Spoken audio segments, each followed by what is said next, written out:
Order. Excuse me. Would you all please rise for the Pledge of Allegiance?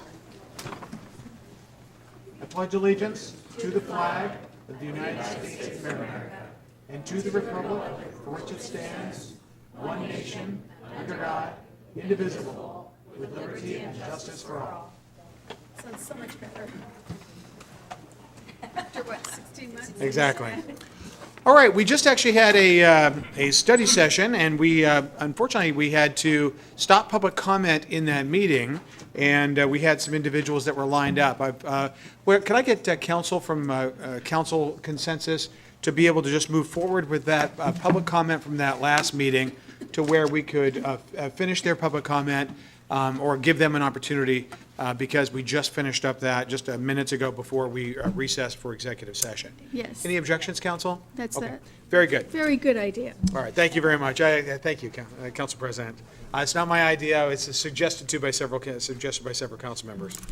Okay, we've got the names that I have here are Gordon Bach, Dava Mandeville, Susan Hastings, and Jeffrey Hastings. Is Gordon Bach here? All right. And then if we could, and then Dava, and then Susan and Jeffrey. All right, Gordon. Thank you very much, Council, for hearing my comments. It sounds like this is a done deal. When I first heard this last week, I was quite dismayed that this would be allowed to happen. When I grew up I was in the Navy many years ago, and I was stationed in the Bay Area, and they had housing projects like this. But San Francisco at the time had the common sense to put them outside of the city center, away from the business, because that's where all the tax revenue was. It sounds like we don't have that kind of sense here in King County. So in King County, in Seattle, the homeless walk the streets and businesses are leaving in droves in Seattle. So Seattle needs to do something.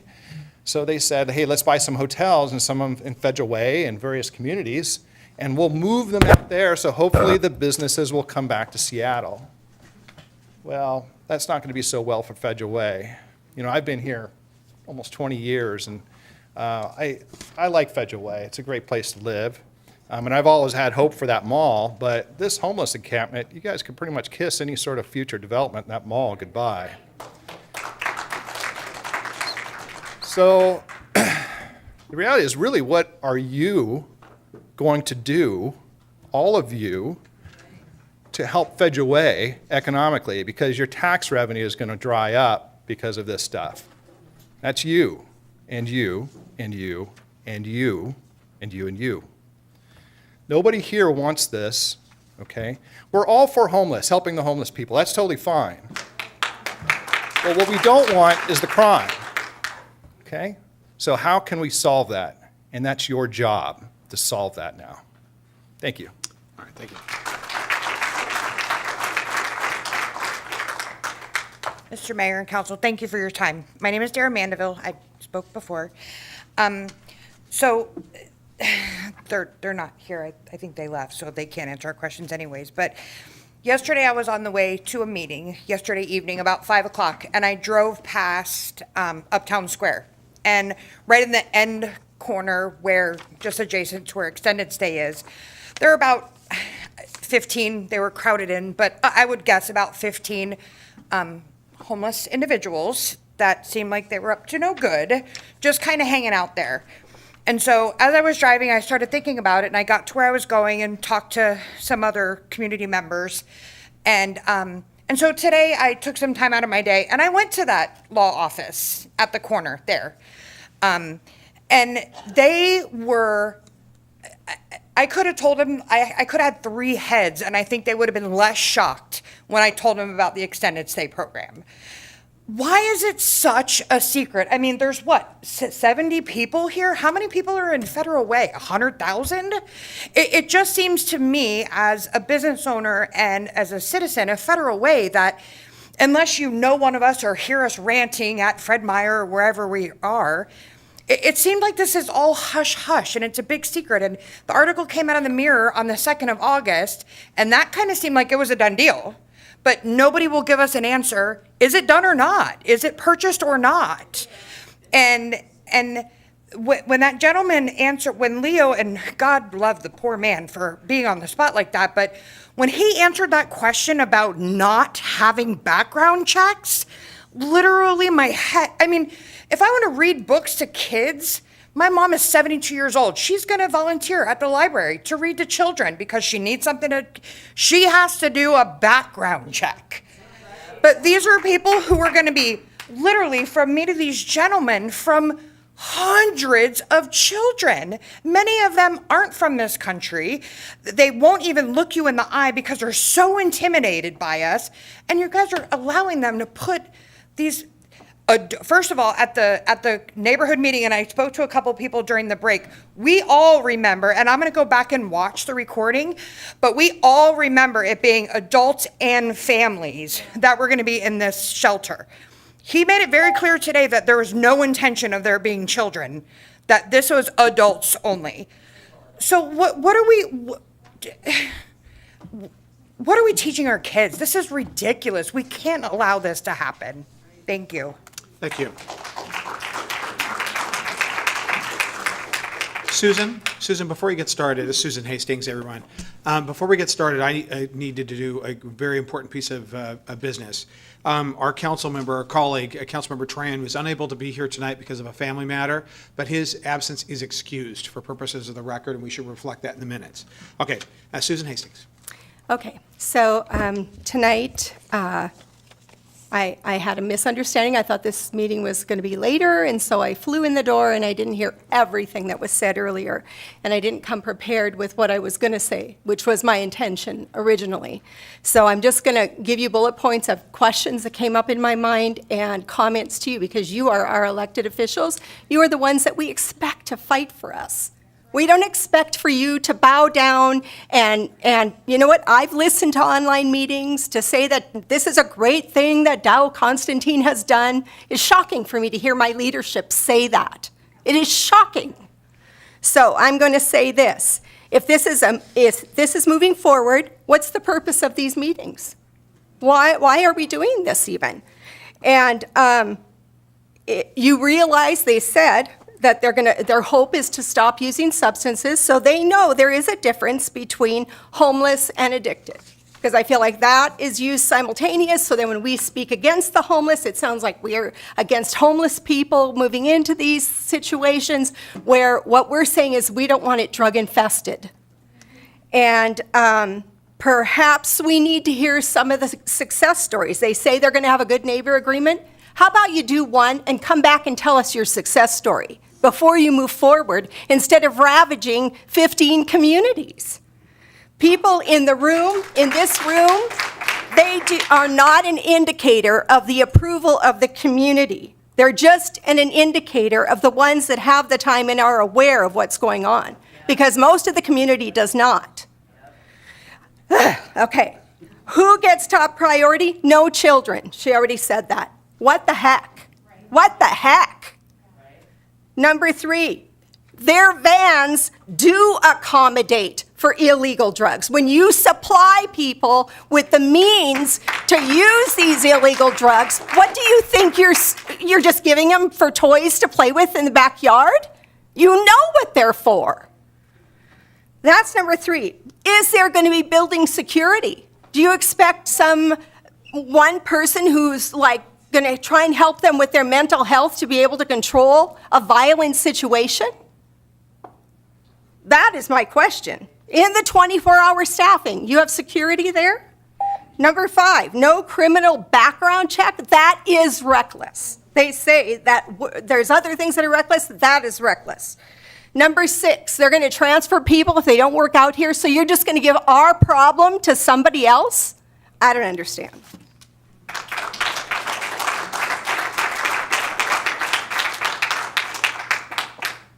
Thank you. You know, I have respect for y'all. Look, actually, I have Jeffrey Hastings. Yes. Oh, Jeffrey Hastings, sorry. This is not a fun situation, I don't think, for anybody here. I don't see anybody thinking, gee, I'm really happy this is happening. And for all different reasons, right? I would guess most of us, I would sure hope most of us have watched a couple of really good documentaries. One is Seattle is Dying, and the other is The Fight for Seattle. And we don't want that to later just be renamed Federal Way is Dying, and then The Fight for Federal Way. It's a very sad documentary, and we see what the cause of the majority of the homelessness up in Seattle is all about, and it's drug addiction, okay? We all care about women, single mothers, yet obviously this system doesn't care about them because they're not allowed in there, okay? No children, no mothers with their children going to be allowed in there. I talked with a gentleman and I said, you've got this 15%. I said, okay, when we go to 16, 17, 20, who decides that number? He said, well, it'll be a conversation between the city and the county. I said, well, what if the city says we want at least 50% and the county says we don't want more than 25%? Who gets final say? Well, that'll be a conversation between us. I said, and you still don't agree. Who gets the say?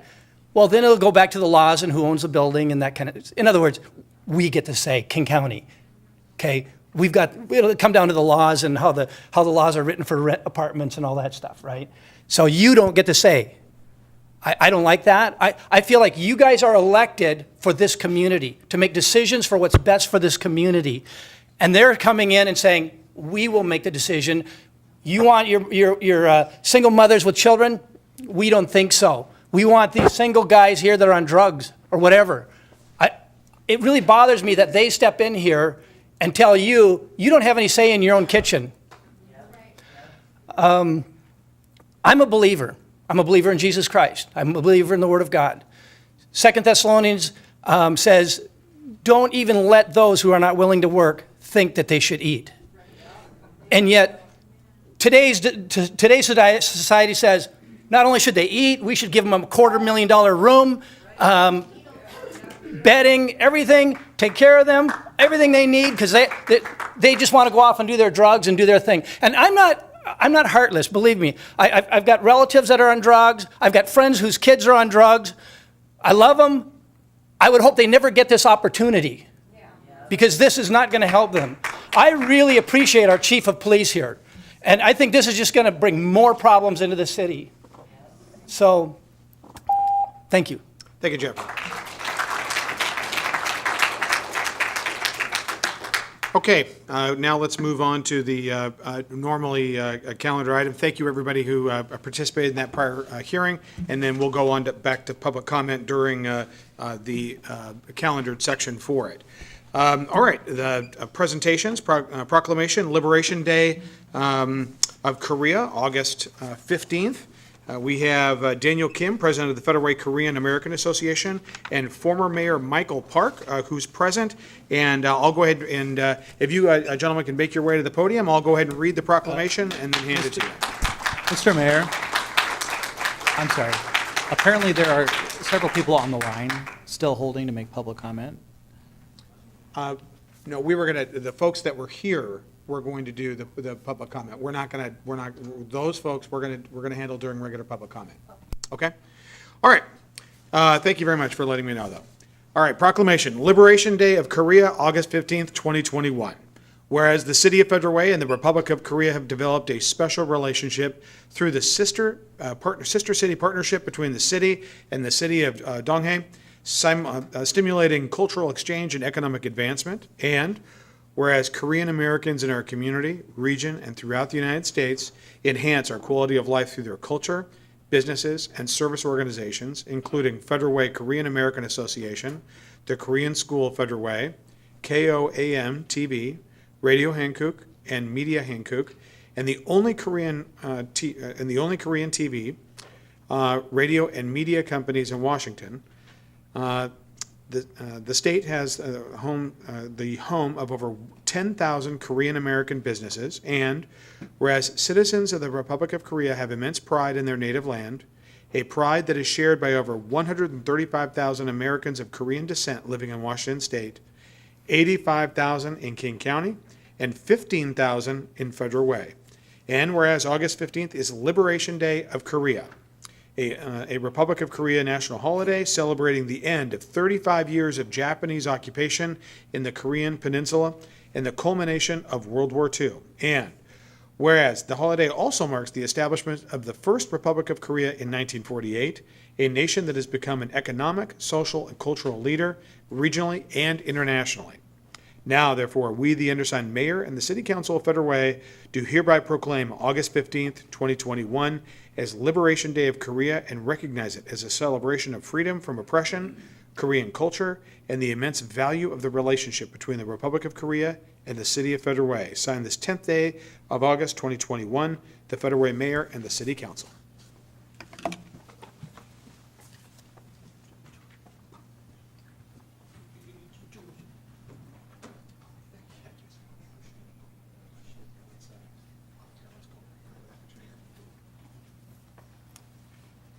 Actually, we have.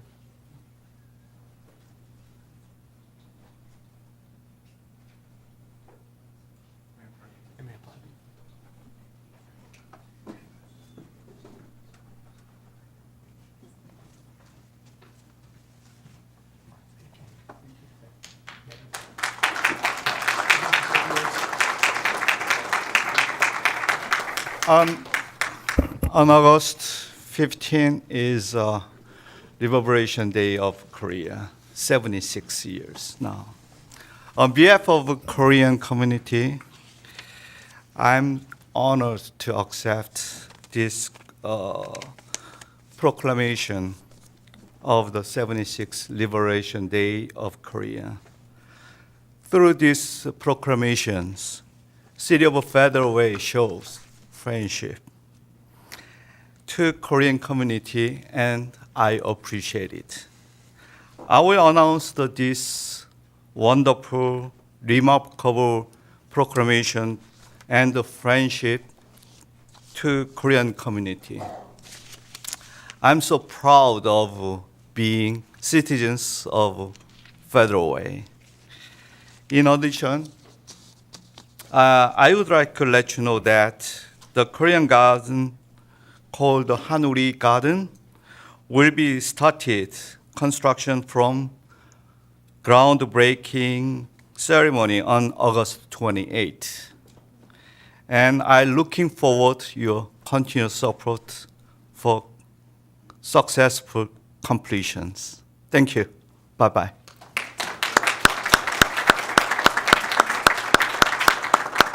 Honorable Mayor Jim Farrell and council members, I really appreciate your gesture of goodwill to Korean American community. We often said one of the strengths in Federal Way is diversified community. Federal Way Korean community has been strong partner with City of Federal Way, working together to enhance the quality of life this wonderful community.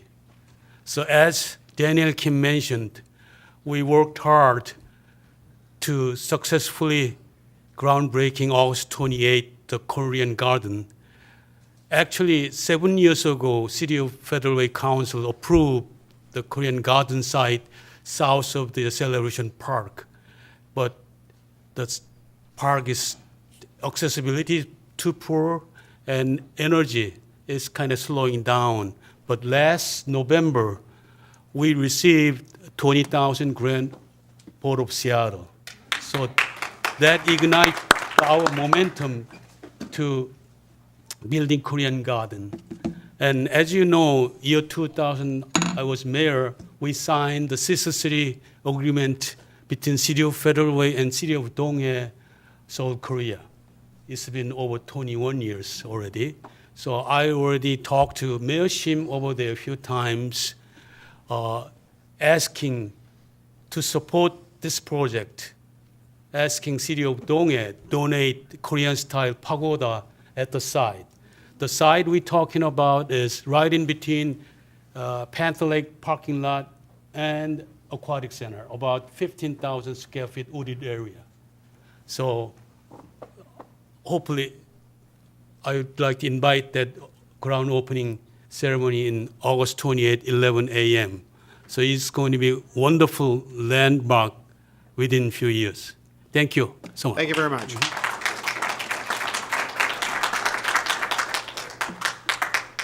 Okay, now in regard to Mayor's Emerging Issues and Report, exactly a week ago, right now, we were out with our neighbors at National Night Out. I went with about 6 locations with Deputy Chief Sumter and Bill Vadino.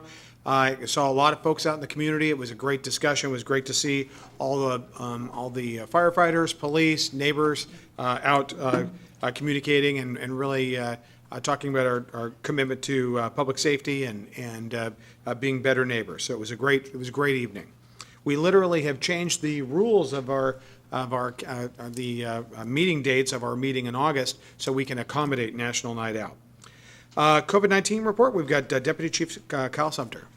Chief.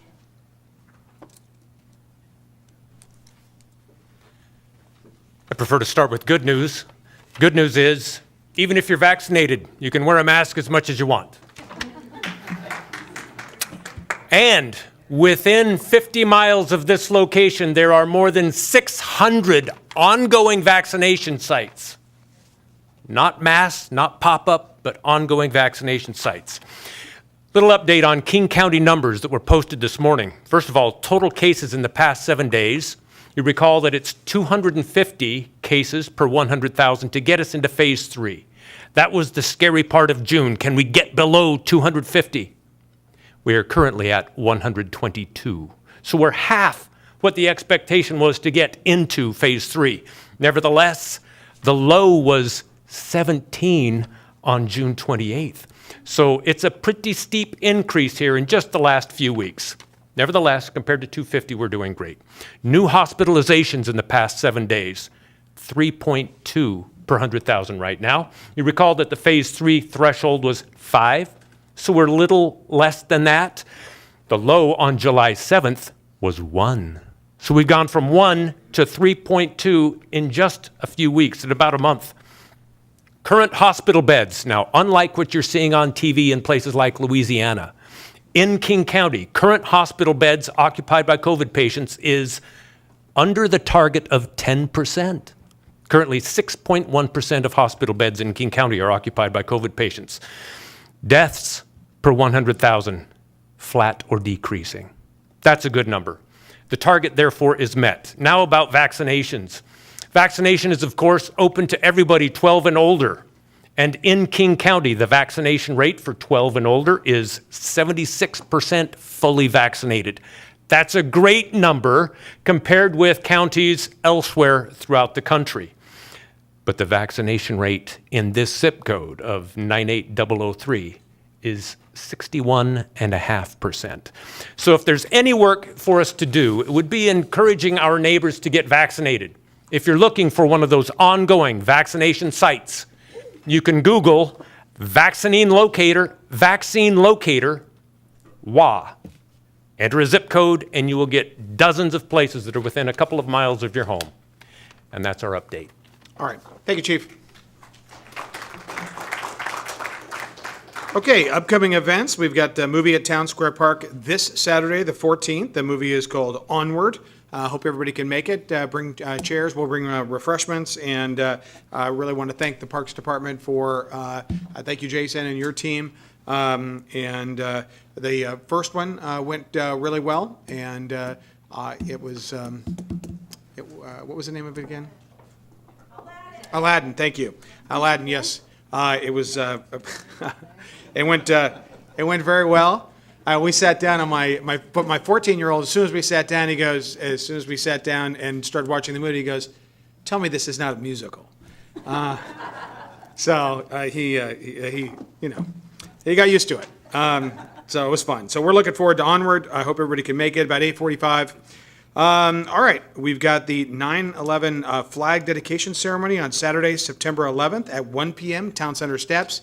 I don't know if between the PAC and the former Target, we had received funding from our King County Council member, Pete von Reichbauer, and we're using some internal funds, and we're actually put up a 30-foot flagpole there for our Veterans Monument. We're bringing in medallions and markers for the different, for each of the services. and we'll have a dedicated bench. Anyway, at 1 p.m., this is the 20th anniversary of 9/11. We'll have first responders there. We'll have a program right there at the top of the town center steps, and it'll be a way to honor our veterans and first responders. So once again, 1 p.m. On 9/11. All right. So recent events, we had the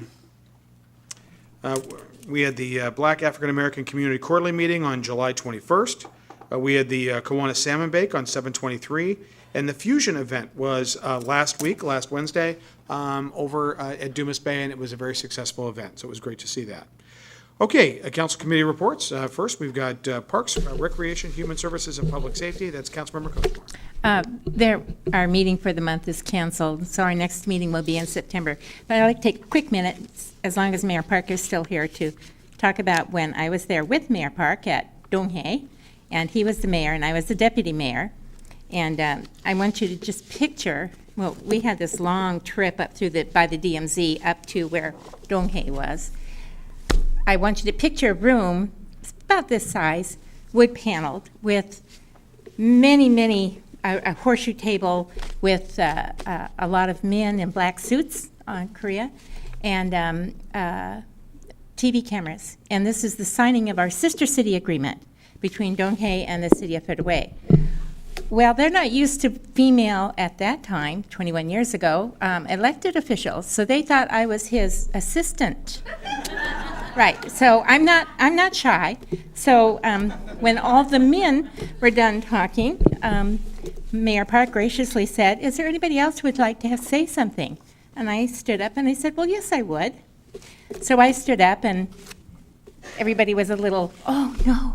They're very gracious people. So I said a few words, and then I said something about their deputy mayor, because he was very kind to me. And unknown to me, the next morning, we met him at breakfast, and he took my hands in his. He was so grateful. I think he was promoted. I don't know. And he said, this lost a lot in the translation, because he was trying to speak English. He said, "We are married." It was a very, very lovely occasion. Thank you very much. Now that's a great report. Okay, hard to top that. Councilmember Brusso, you're up. No, I'm not on top of that, Mayor. All right. Anyway, we don't have a meeting in August. It's also canceled. We do have one item on council business. It is item C, the resolution to authorize accept grant funding for transportation improvement projects. Our next meeting is Monday, September 13th, 5 p.m. here at City Hall. All right, very good. Okay, a Lodging Tax Advisory Committee, and that is Councilmember Assefa Dawson. Yes, thank you, Mayor. We don't have a meeting in August. Our next meeting is September 8th at 10 a.m. Very good, okay.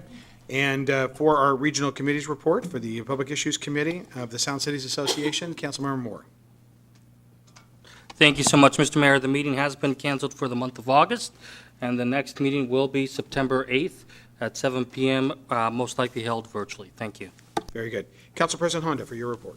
Thank you. So you're hearing that meetings are canceled in August. Well, it's one thing people in King County can agree to, all the jurisdictions that we take off the last 2 weeks in August so that we don't hold regional meetings or even local council meetings, so everyone can have a break. It really is the only break we schedule. But that doesn't mean you can't still contact us.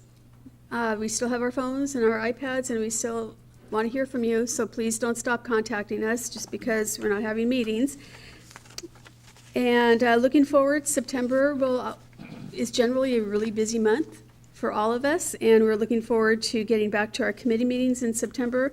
And in October 9th, we are having our in-person retreat at Dumas Bay. It's a Saturday, and of course the public is welcome, and we're looking forward to that, as our first retreat was on Zoom, and we're glad to be back to a semi-normal state. So enjoy August, because we will. All right, thank you very much. All right, now for the most important part of the evening, public comment. Would the city clerk please read the rules? Yes, Mayor. Public comment rules. In accordance with state law, the City of Fedway prohibits any testimony regarding any campaign for election or promotion of or opposition to any ballot proposition during public comment. City Council Rules of Procedure prohibit any personal, impertinent, threatening, slanderous remarks during public comment. The mayor may interrupt comments that continue too long or violate the rules of conduct. No speaker may convey or donate their time for speaking to another speaker. The mayor has the authority to preserve order at all meetings of the council and to cause the removal of any person from the meeting for being disorderly. All individual comments are limited to 3 minutes each. All right. We've got 3 in person. I've got 3 pink sheets, and then we'll go to the folks online. Except for the folks online are they for the previous meeting? Yes, they are, Mayor. They should go first. Yes, okay, so Thomas can pull them up. The names that I have is Lucia Faithful, Lori Lucky, Thea Oliphant Wells, and Deborah Ragland. I'm not sure if all of them are on the line, but that's the list that we had. All right.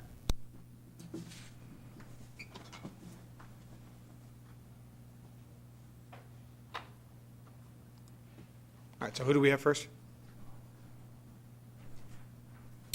Thomas, you're going to have to announce them. Lucia?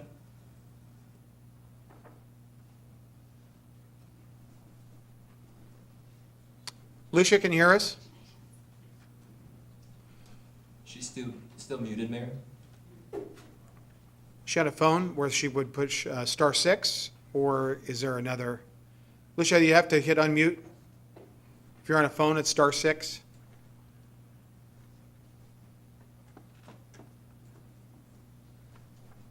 Okay, maybe let's go to our next speaker, see if we can. That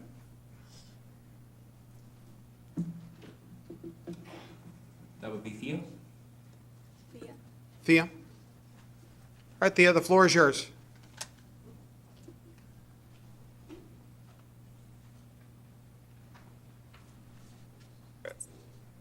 Hello, sorry, it was a little disorienting. My name is Thea Oliphant Wells. I'm a Federal Way resident.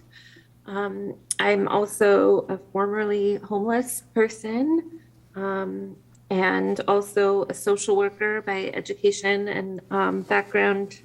To my career, I've worked with people living homeless for over a decade, including in supportive housing projects. Housing First gives people opportunities to stabilize their lives and work toward their goals. I'm very supportive of Health Through Housing coming here. I'm really grateful that this is happening.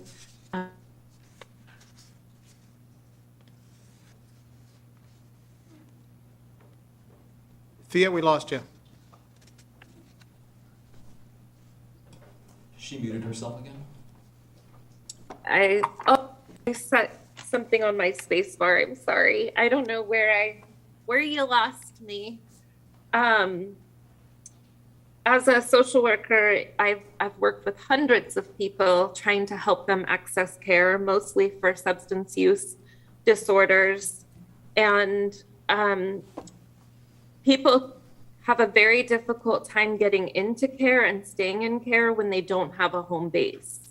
If they don't have an alarm clock and a stable space to sleep and get rest and get washed up, it's very difficult to attend to other needs. And so Housing First is the best approach that we could have. And finally, a solution. Working with this group of folks has been really disheartening the last 10 years because I've just watched people go further and further into very deep poverty and living conditions that are just really beyond anything that any human being should have to endure. Frankly, to listen to my neighbors talk about people like me as if we're just garbage and worth nothing is really disheartening. And it's been an emotional experience to listen to the neighbors talk about folks and talk about, made up research and things like that. Harm reduction is proven to work. There's many real studies that reflect that. I appreciate any time that you follow science rather than stigma. I really feel that most of the vitriol we've listened to tonight has really been rooted in stigma and not in any way in anything that's helpful for folks. And so I would really appreciate if you follow science and support Housing First opportunities for people. They're life-changing. I've witnessed folks make huge transformations in their lives when given an opportunity to heal. Thank you. Next up, we have Deborah.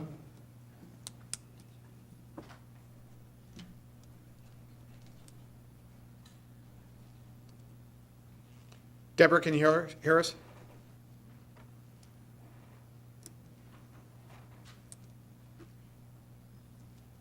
She needs to unmute herself. Do we know if she's on a phone or a computer? She's not on the phone. Okay. Deborah?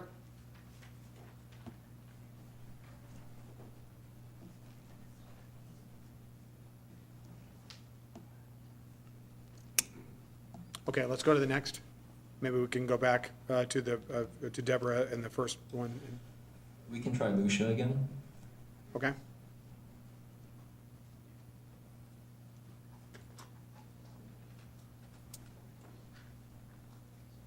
Hello?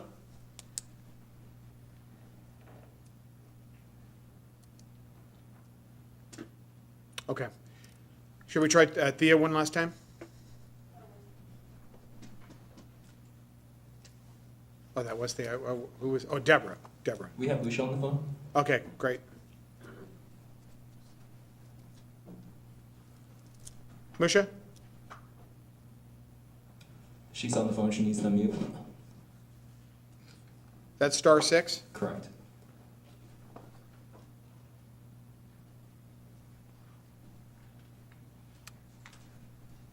If you can hear us, please hit *6.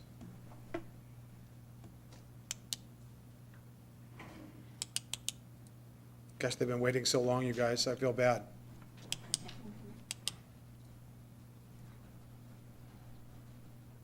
Why don't we do this? Who's back there? Is it Cheryl? Okay.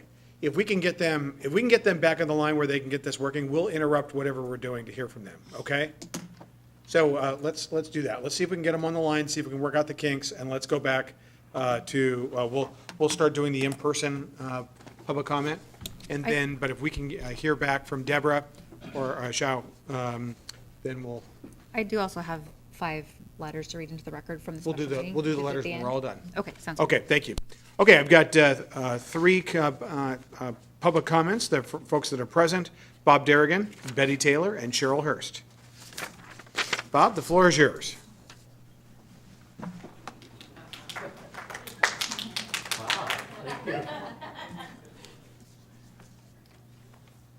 Hi, Mayor, City and Council people.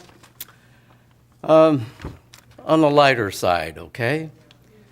We have some wonderful things happening in our community. I'm especially pleased that our Korean community is going to have a place for us to see their flowers and whatever. What a great thing. Happened to open up on the same day we're going to have our car show. This is the 16th car show. Whoops. Yeah, I did that once in another talk, too. I would have to stand upside down and make it right. I'm really excited for a number of reasons. It's a community event, and it's free because of all our advertisers that have provided the funds to do what we need to do. Since we've been involving our community in this effort, we have awarded over $140,000 in scholarships.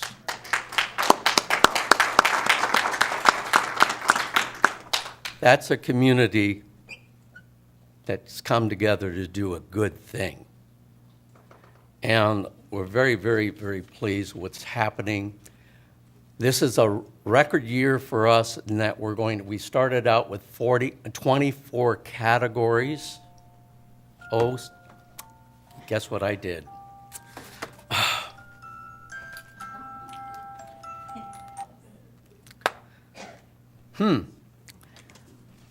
Anyway, we started out with 24 categories. Now we have a record 51 categories.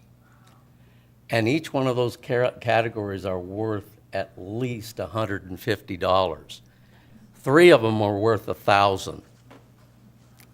And again, all the net proceeds go toward the scholarships for our young people.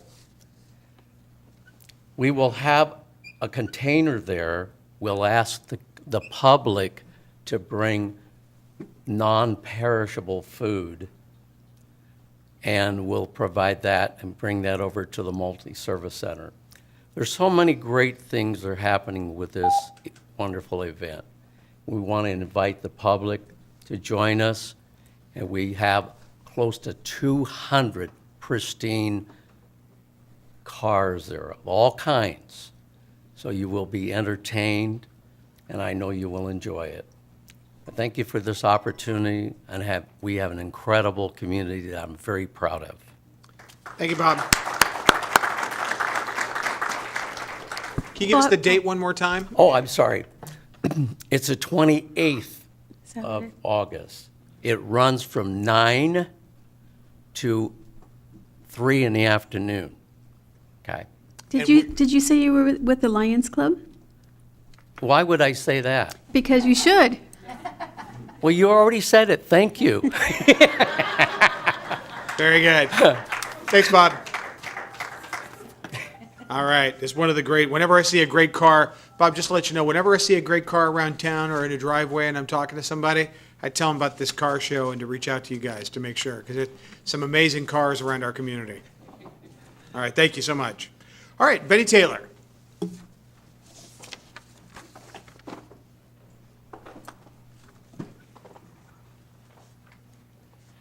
Good evening, council members. Good evening, citizens. Okay, I have my mask on, and I have been vaccinated, but I keep my mask on. I keep my mask on. Anyway, I need to redo something. Last time I was here, I did talk about a community event at my apartment complex. Okay, Jim Farrell, thank you so much for the phone call today. I would like to say that this afternoon I met with the apartment manager, and she was telling me that she said that we're going to go with the meet and greet for tomorrow. Okay, and that's going to be at my apartment complex. And so she told me, but the open house, which was scheduled for the 18th, they had to cancel. She said they had to cancel it because of COVID and because of the variant. And so she said that not just our apartment, but the company, which is FPI Management, they have canceled all like big events. But tomorrow, y'all could come. Please, come, okay? They got food, right? Food. y'all could come and eat. Please come, because they're going to give you a tour of the entire facility. And you really want to see the entire facility. Tell us where it's at, Betty. It's at address 31701 Pete Von Riedauer Way South, right across the street from the new Town Square Park. So it starts at 11, but y'all could come. Y'all just come and look and be amazed. Be very amazed. Very, very. If y'all don't come, you're gonna be sorry. Y'all gonna say, "I wish I came." Okay. I'll be there. Okay. Good. Thank you. All right, thank you. All right. Thanks, Betty. Okay, Cheryl Hurst.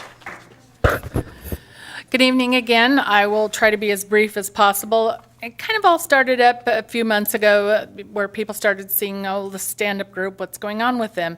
Well, the riling up of everything, and I hate to be Debbie Downer after we had just 2 wonderful things, so I apologize. But what it was, the needle ban, all that was going on. Then we did a little more research, and we found out that there's the People's Harm Reduction Act, which at first I thought, okay, well, that sounds good. There's going to be some ways to kind of, help people that are in different types of addiction. And then I looked it up and printed it off on what you could order to your home. like, we're talking like anybody's home, anybody in King County or rural King County. And what supplies do you want to order? Okay, cotton, out of stock, cookers, I'm assuming they're for something, tourniquets, different latex, non-latex, alcohol wipes, sterile waters, out of stock. So those all sounded great. You know, if people are going to be doing any type of drugs, you know, I'd like them to at least have the stuff that cleans. But then when I got to this, I blew my gasket. You can order 4 heroin pipes. You can order 4 meth pipes. You can order 4 crack pipes. You can order 4 safer snorting kits, although at that time when I printed this off was out of stock, and 2 boofing kits. I will not go into what a boofing kit is. I would just ask you to look it up when your kids aren't around. Bio bins, out of stock. And then this is where we get to some good stuff again. Condoms, lubes, pregnancy tests, naloxone kits, fentanyl test strips, Band-Aids, face masks, hand sanitizer, out of stock. Well, this is just not a one-page thing, and since I only have 1 minute, that led us to the fact that we thought maybe we should be talking to the businesses and kind of, you know, letting them know kind of what's going on around the area. And this questionnaire was put out way before we knew anything about the hotels. So to long story short, there's a questionnaire that you guys have been provided a copy of. At some point, I guess whoever can put it on the Stand Up Federal Way website. And that essentially gives you a survey. It's a very small survey, and the reason why the small survey, it tells the reason why not a whole lot of people to be able to go take them out to. Survey was lengthy, different things like that. You got 15 seconds, and the 15 seconds says that out of those, what I gleaned out of this after looking at these for 3 days is, you know, this city loves their police department, and their city knows the police department is working their butt off. And, you know, we've got to do something to help them. So if you get a chance to look at the survey, we really appreciate it. Thank you.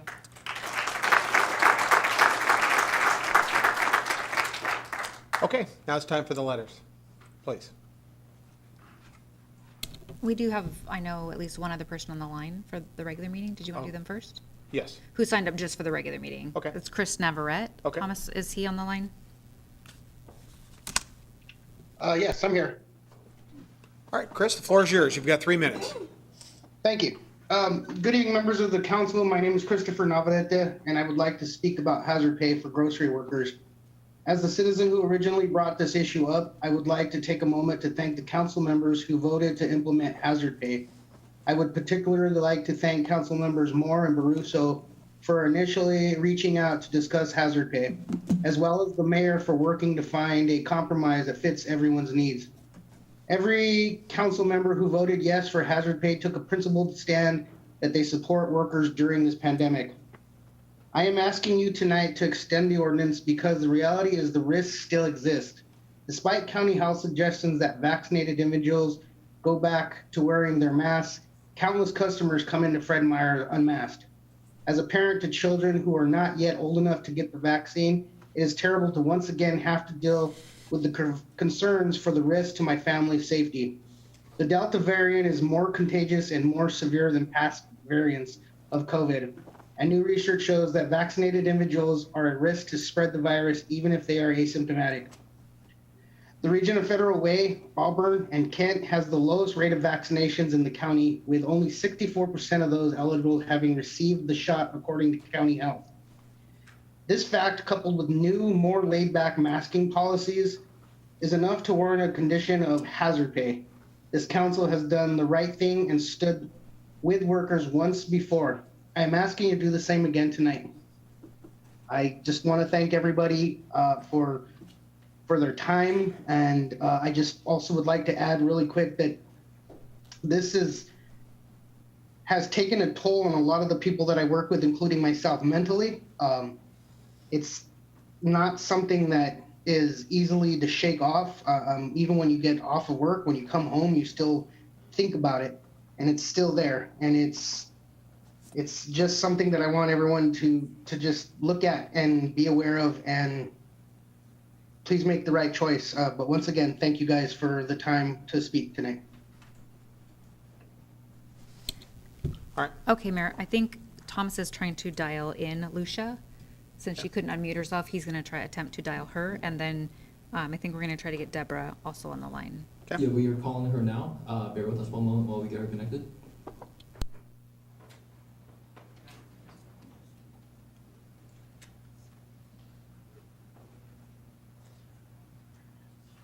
Hello. Hi, we can hear you. me? Yeah, we can hear you. Oh, good evening, Mayor Farrell and President Honda and City Council members. I'm glad to be in. My name is Lucia Faithful. I'm a long-term resident of Federal Way and a member of Saltwater Church's Sound Alliance team, which actually actively supported the development of the Federal Way Day Center. We welcome the purchase of the Extended Stay Hotel of America as a resource for our unhoused neighbors. In 2015, when the Day Center Coalition was organizing to set up that day facility, the city initially tried to redirect our efforts to a regional solution. Now, we as the city have an avenue to make the best of King County's health through housing regional strategy of purchasing 9 hotels to provide permanent supportive housing. Federal Way has the opportunity to make housing spaces available to many of our neighbors who are chronically homeless, and it is abundantly clear that clearing encampments has done nothing to solve homelessness, and congregant housing, i.e. shelters, is no longer an option in this era of COVID. Supportive housing offers the promise of providing conditions to promote healthy and wholesome living. It's a promise, it's not a guarantee. Sound Alliance recognizes that a long-term solution to chronic homelessness is permanent supportive housing. Bringing people out of shelters and tents and into housing that is permanent and provides wraparound services is not only the humane thing to do, it is also cost effective.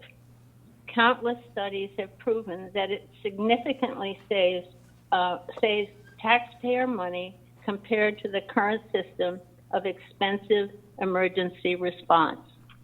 Most important, health through housing is focused on housing those most in need. It specifically will prioritize those who make at or below 30% of the area median income, and will prioritize populations that are disproportionately represented in the homeless system by focusing on equity. Please support this step to make Federal Way a more livable community for everyone. Thank you for your time. Okay. Okay, Mayor, I have 5 letters to read, and I think Thomas is working on the last speaker to maybe follow up to this. So the first one says, to Mayor Farrell and City Council members, we, the people of Federal Way, demand the Mayor and City Council draft ordinances in the best interest of public safety in preparation for the permanent supportive housing extended stay location and what they entail by the August 10th City Council meeting. The citizens whom you represent expect you to look out for their best interest in terms of safety. Mayor Farrell has been working behind the scenes with King County to bring this to our city. Sherry Hamilton, Department of Community and Human Services Communications Director, stated in August 2nd, 2021 email, our Health Through Housing program is based on partnerships with cities, and we would only seek a Health Through Housing hotel partnership in Kent in consultation with Kent. Since the mayor has a responsibility to engage with citizens of Federal Way and inform them of decisions being made that will affect their livelihoods, property, and the safety of their children and families, and the overall well-being of the city, we expect you to work for us. We want to plan to mitigate some of the problems that will be the result of this extended stay no barrier housing. It is illogical to allow a housing first model within our city and then continue to allow encampments, open drug use, public panhandling, loitering, public sleeping at bus stops, sidewalks, and street corners. If these issues are not adequately addressed, What are the incentive for people to stay at the extended stay? We will simply be adding more unhoused, drug-addicted people to our city and further contributing to the safety issues we already face. How does that make Federal a desirable place for people to bring their businesses or want to live here?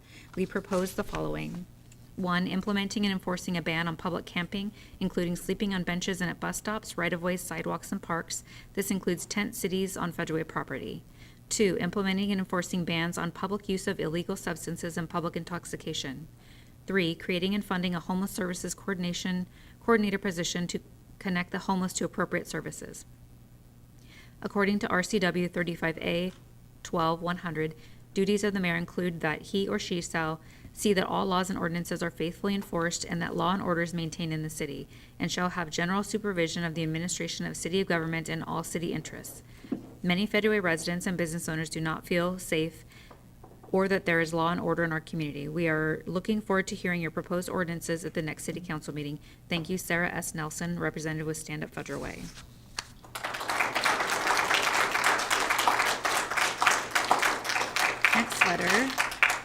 Next letter states, Hello, City Council and Mayor. I understand that we have no choice now but to accept the health through housing here in Federal Way, and there are so many questions regarding this because it's basically been forced on us. 1, what defines the success failure of this program?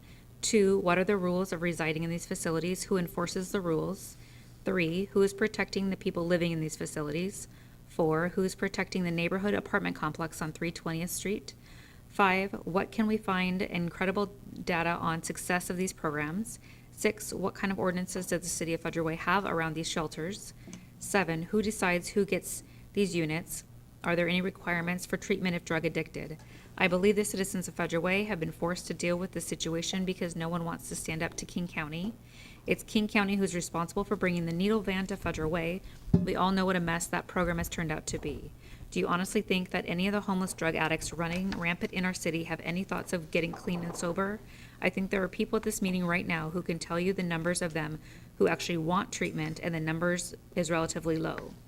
Most people want to live with no rules, so what makes anyone think that this program is going to solve the problem in Federal Way? Has anyone on council looked at other cities where these shelters are to see what a mess this has made, or is it the out of sight, out of mind theory? Thank you for reading my letter, Brenda McRae.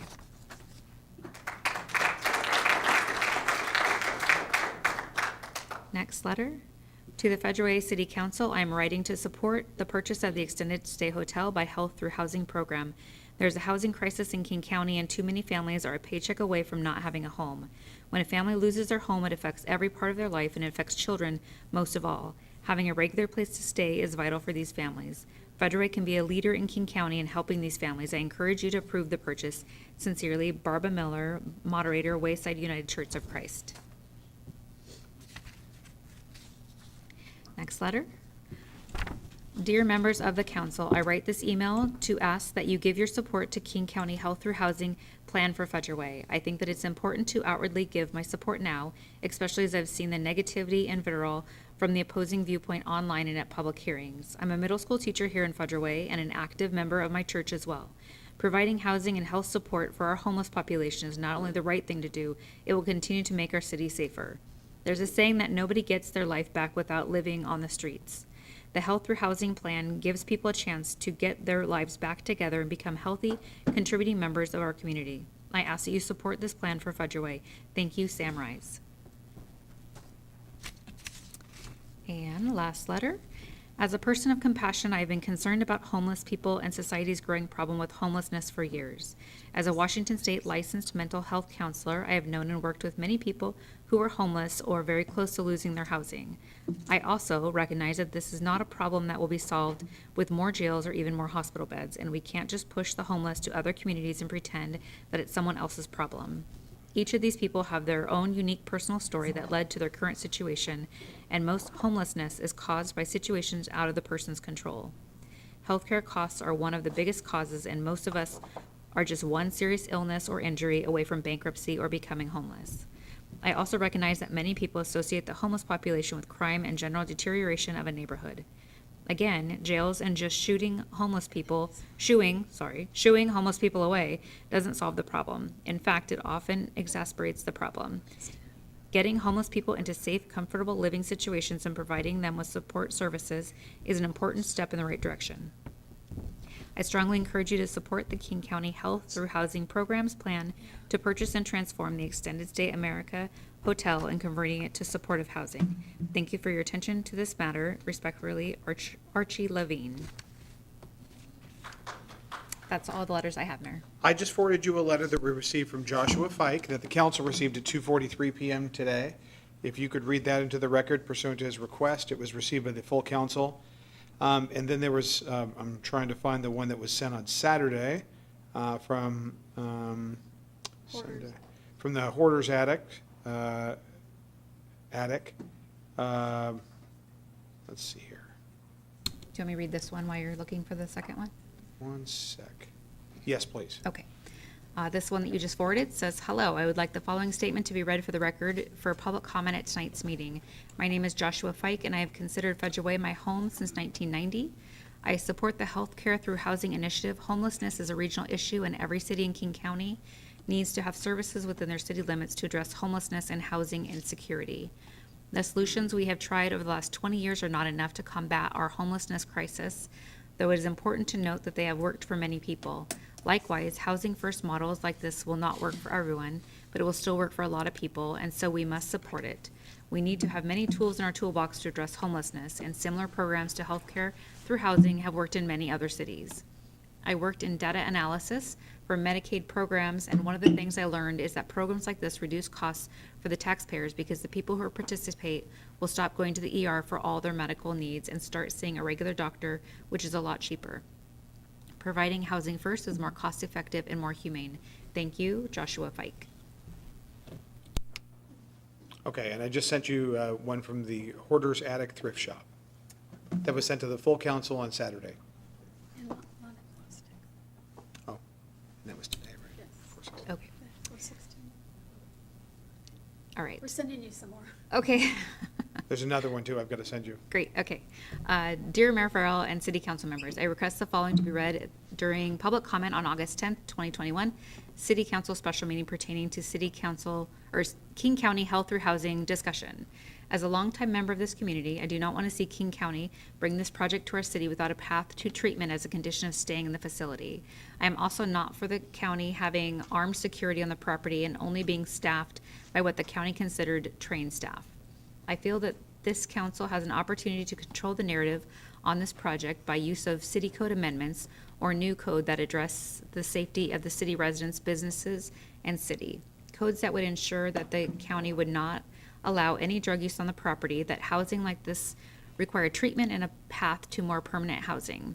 Codes that place crimes committed that are tied to a resident of the facility require the county to be responsible for damages of the victim to the victims of said crime. So far, I've seen nothing from our leaders that were elected to protect its constituents to resolve these issues other than creating special review boards to discuss or address the issues the city is facing. As a former business owner in the city, I would not reopen our business here due to the lack of safety we faced when we were here. The issues have gotten worse, especially with how the police department has had their ability to handle crime reduced by the state legislators. I ask that this council stand up for the citizens and do the job you're elected to do, which is listen and make changes that are best for the city and the citizens that live here. Thank you for your time and for hearing what I have to say regarding this issue.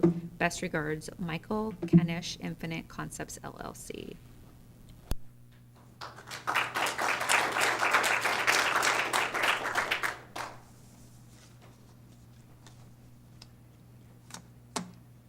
Here's another one.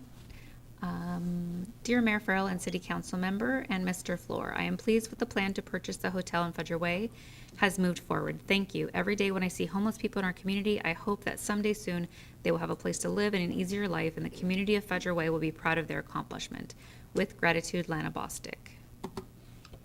Okay, I think that's all we've got at this stage. And do we have anybody else on the line? We've been unable to reach Deborah, and we have nobody else on the line. Okay, thank you very much. Okay, and does that conclude our letters? That concludes all of our letters, yes. Okay. All right, thank you, everybody. I frequently say this is the most important part of our evening. Thank you very much for your passion for our community and for coming tonight and for providing your public comment.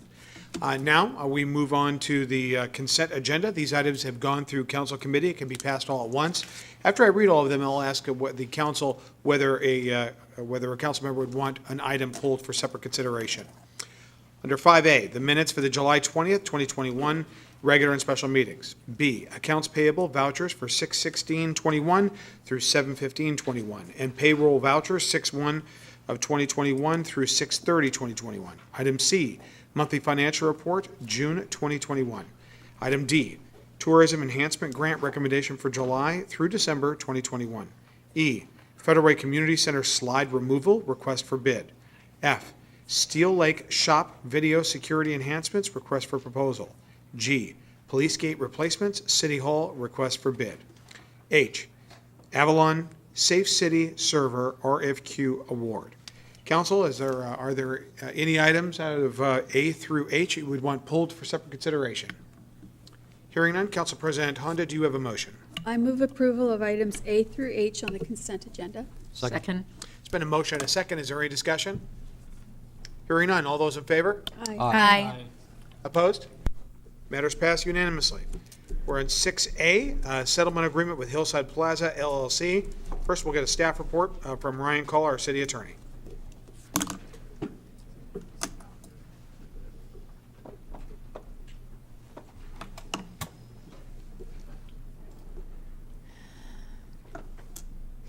And I'm sorry, Mayor, was it Hillside Plaza first? Yes.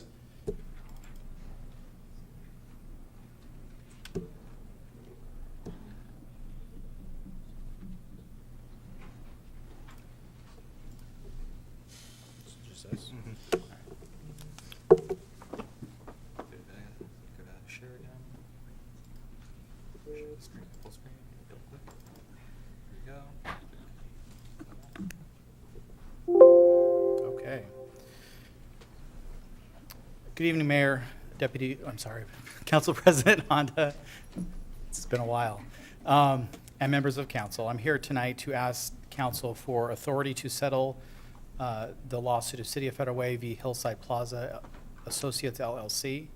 As you may recall, this is a lawsuit that the city instigated. It's a condemnation suit to try to clear an operating easement. We call it an OEA, Operations Easement Agreement, that encumbers the Target property that the city purchased several years back. By way of background, I guess I don't have a slide on that. The original OEA was created by the original developers of the Target property and Hillside Plaza and then Toys R Us. It was meant to be one cohesive shopping center, and there's very restrictive covenants that govern what can and cannot be done on those properties. And they also control how the buildings are going to be oriented and how the parking lot's going to be laid out. None of those restrictions are compatible with the uses that the city would like to use the property for. We began negotiating to clear this easement right after the purchase of the property. After several years, it became clear that we had stalled out, and we sought authority from council to condemn the easement. Council authorized that action, and we started the lawsuit. During the normal litigation process, we continued to negotiate, and we have seen success. So the settlement agreement for you tonight would entail the city paying Hillside Plaza an amount of $600,000 to clear the easement. This would clear the easement entirely, meaning that we would be able to use the property for any lawful use. And then, as part of this agreement, we would agree to a new easement that's much less restrictive, that covers only a road that we share in common with the property to the north. And I say we, it would be whoever owns the Target property. If the city develops it ourselves, it would be us. A future owner, if we sold it, would also be bound by this agreement. But the restriction is just to maintain the road until it is fully developed as a public right-of-way. And then there's also a utilities easement and a pedestrian access easement so that we don't foreclose pedestrian access to the Hillside Plaza to the north from the park area. Both of those, all of those are consistent with the city's vision for this property and are easily accommodated. So the mayor's recommendation is that council approve settlement with Hillside Plaza Associates. Council, any questions? Okay, hearing none. Council President Honda, do you have a motion? I move approval of the proposed settlement. Second. Second. It's been a motion and a second. Is there any discussion? I do. Council President Honda. I would like to thank staff, especially our city attorney, for the work that you've done on this. I know it's been a long time, and I appreciate that it's finally done and we can move forward with that property. Thank you. Very good. All right. All right, all those in favor? Aye. Aye. Opposed? Matter passes unanimously. Item B, proposed settlement in the matter of Rich versus City of Federal Way.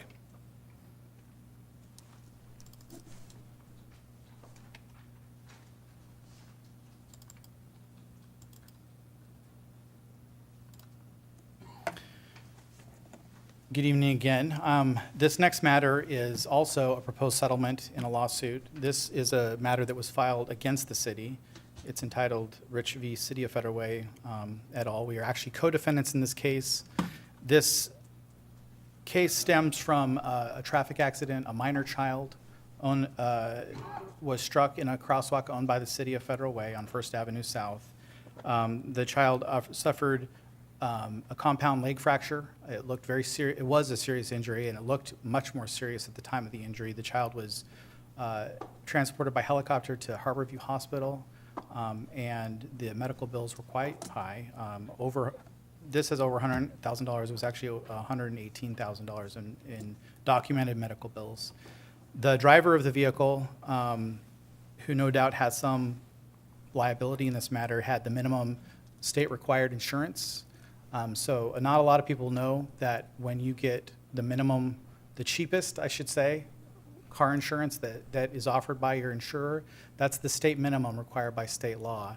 And the coverage is minimal. It's, in an accident case, $25,000 in personal injury per person injured, up to a total of $50,000 for an accident. So just, I guess that's a public safety notice. If you have a home and assets, that insurance is grossly inadequate. And that's the situation that this driver is in. Importantly, the plaintiff also alleged the city is jointly and severally liable for this accident. The city disagrees that the crosswalk is unsafe. However, after negotiating through mediation and consultation with outside counsel and the cost of litigation, and as well as consulting with our insurance company, it is all of our recommendation that it is the most cost-effective to settle this lawsuit. We have negotiated a settlement in this matter. The negotiated amount that the city would pay is $350,000. $250,000 of that is what we call retention. You might think of it as a deductible for a private insurance policy. So the city has to pay $250,000 of that from our risk fund. The cost to date for litigation would be subtracted from that, or is part of that, I should say. And then the insurance carrier would pay the balance of $100,000. The city admits no liability in this matter. Just as a side note, the plaintiff has settled or will settle with the driver of the vehicle for the maximum payout on that policy. So it is the mayor's recommendation that council approve the settlement in the matter of Rich v. City of Federal Way as outlined. Are there any questions? Council, any questions? Council President Honda, do you have a motion? I move approval of the proposed settlement. Second. Been a motion and a second. Is there any discussion? All those in favor? Aye. Opposed? Matter passed unanimously. Thank you. Resolution accepting authorization to accept grant funding for transportation improvement projects and add project 36-241 to the capital improvement plan. Staff report from Rick Perez, our city traffic engineer. Let's see if I can find my thing here.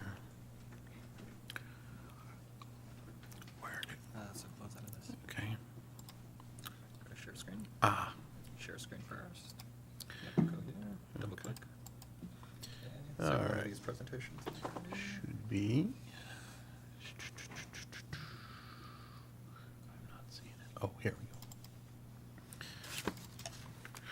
we go. All right. Apologize for the startup delay here. Good evening, Mayor, Council President, council members. The policy question is, should the city approve the proposed resolution to execute an agreement to accept grant funding for transportation improvement projects and also add project 36241 to the capital improvement plan? So we've always, as staff, received authorization from the city council to apply for transportation grants.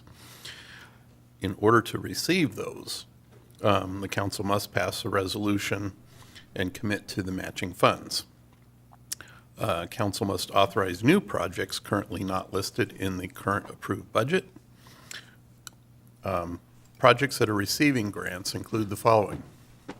We have the first phase of the South 288th Street Road Diet between Military Road and South 34th Avenue, or 34th Avenue South. This was a bicycle and pedestrian safety project from the state, estimated at $1.3 million. The grant was $1 million, and so we will be required to provide $300,000 to match that. And this will occur, we should have it done by the end of 2023. Another project, 16th Avenue South Trail, and this is just a portion of it that would be constructed between South 308th Street and Dash Point Road, South 304th Street. This is a Safe Routes to School grant, which is also federal funds. Total estimate for the project is $2.435 million, and the grant fund amount is all that but $600,000. The required city match is $600,000, but more than $300,000 of that is coming from a grant from Puget Sound Regional Council that funded the entire length of the project between 308th and 288th. So we would propose to construct this first phase also by the end of 2023. So this is the addition to the CIP, and that's a preservation project for South 348th Street between 9th Avenue South and Pack Highway South. So this was a National Highway System Asset Management Fund, also federal. Total project cost is estimated at $1.116 million. The grant would fund $930,000. The city's match would be $186,000. And again, we propose to construct that by 2023. We're going to be busy. This project, actually, we already seem to have constructed it. 356 between 15th Avenue Southwest to 4th Place Southwest. Estimated was $225,300, which is basically replacing the money that we fronted and backing that out with the grant dollars. And we had a later phase of the adaptive traffic signal control system. We're calling that City Center Phase 2, which improves mostly detection, some other hardware, closed circuit television for the intersections that are not on 99 or 320th in the city center area. That's estimated at $775,000. The grant would provide $600,000. So the city's match is $175,000, and we should have that done in 2022. So, options considered are 1, to approve the proposed resolution to accept transportation grant funding and add project 36241 to the capital improvement plan. Or 2, do not approve the proposed resolution and provide direction to staff. The mayor's recommendation is option 1. And with that, I'm happy to answer any questions. Council, any questions? All right, Councilor Brissa, do you have a motion? Yes, I do, Mr. Mayor. I move approval of the proposed resolution. Second. It's been a motion and a second. Is there any discussion? All those in favor? Aye. Opposed? Matter passes unanimously. Thank you. Thank you. Purchase of litter vacuum. Staff report from E.J. Walsh, our Public Works Director.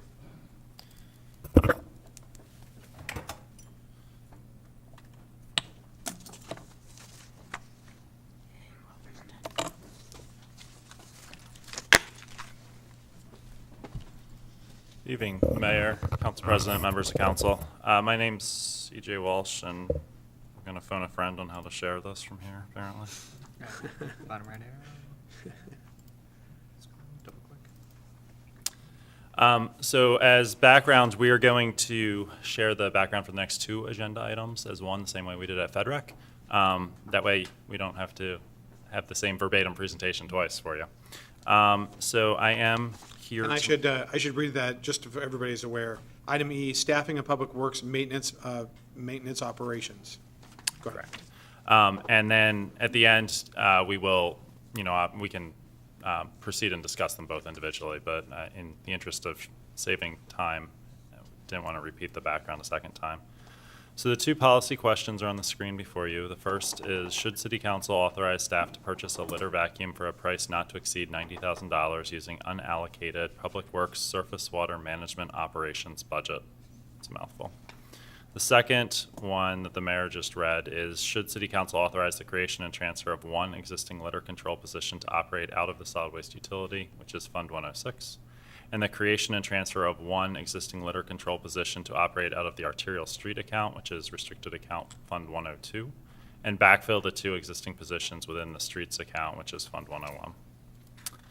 So as background to both items, during 2020, per the direction of the mayor and the city council, Public Works started performing litter removal from the right-of-way. So subsequent to that, the Eyes on Federal Way app was developed and released, and we've seen a number of requests that have significantly risen, and as a department, we're not able to keep up with the requests we're getting. So to put that into a little bit of context, before Eyes on Federal Way, Public Works used a system called that's the Eyes on Federal Way one. We used a program called ViewWorks, which is an asset management tool that does, on the back end, operates the same way to track requests, but it doesn't have a public facing. So we've been tracking this information for a number of years, and you can see the numbers in front of you that they're effectively doubled from 2020 over 2019, and what we're projecting out for 2021 is that they will be doubled again. So we're expecting to have approximately 4,105 requests just for litter and vegetation this year based on the current trending.